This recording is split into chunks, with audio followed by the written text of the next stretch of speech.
কি গো, বিয়ের পর তুমি তোমার প্রথমবার শ্বশুর বাড়ি যাচ্ছ, সেখানে গিয়ে যেন বেশি কিছু আবদার করোনি বাপু।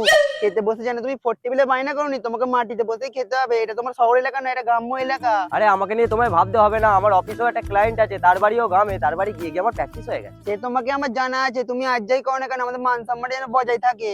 আরে হ্যাঁ গো, আমাকে কি তুমি যাতা পেয়েছো নাকি? কই চলো চলো।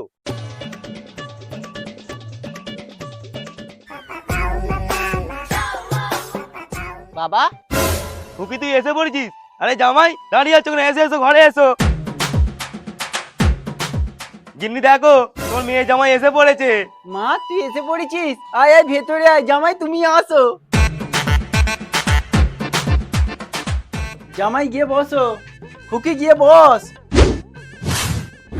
যাও যাও, মিষ্টি জলটা নিয়ে আসো। এ নাও জামাই, মিষ্টি মুখ করে নাও।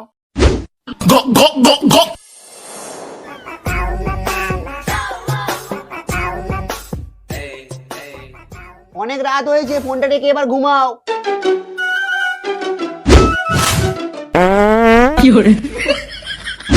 কি গো, শ্বশুর বাড়িতে ভালো মন্দ খেয়ে গ্যাস্ট্রিক করছো, যাও আগে হেগে আসো। ওয়াশরুমটা কোন দিকে? যাও না, আগে বাইরে দেখতে পেয়ে যাবে।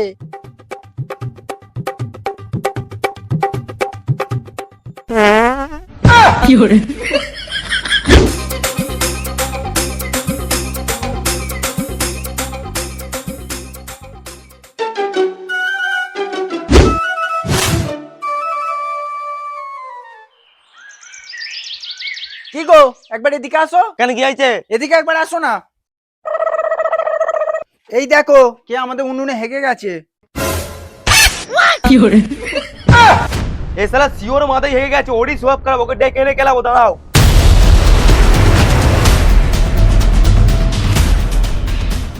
এই বোকা চোদা, আমাদের উনুনে কেন হেগেছিস? বেরো পাগলা চোদা, তোর কথা শোনা যাবে না।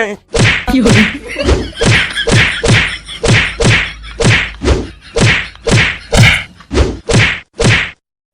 মা, এত চেঁচামেচি হচ্ছে কেন? আর বাবা মা দেখে ওকে মারছে কেন? এই দেখ না, তোর মা দেখে ওকে উনুনে হেগেছে। কি হলো গো শ্বশুর মশাই, লোকটাকে কেন ওরকম ভাবে মারছেন? আর বলুন, এই লোকটা আমাদের উনুনে হেগে গেছে। উনুন? সেটা আবার কি? আরে ওইটাকু মা যেটাতে রান্না করে, শহরে যাকে আমরা ওভেন বলি। কি ওটা রান্না করার ওভেন ছিল? আমি তো ভাবলাম কুমোট পায়খানা, তাই রাত্রিবেলা ওর উপর বসে পায়খানা করে দিয়েছি। ওই লোকটা পায়খানা করেনি শ্বশুর মশাই, ওকে মারবেন না, ও নির্দোষ। খালি বড় বড় ডায়লগ। বন্ধুর বাড়িতে ঘুরে এসেছি, খেলে তো আমরা মান সম্মানটা ব্যাক করতে পার, গুছা বাড়ি যাবো।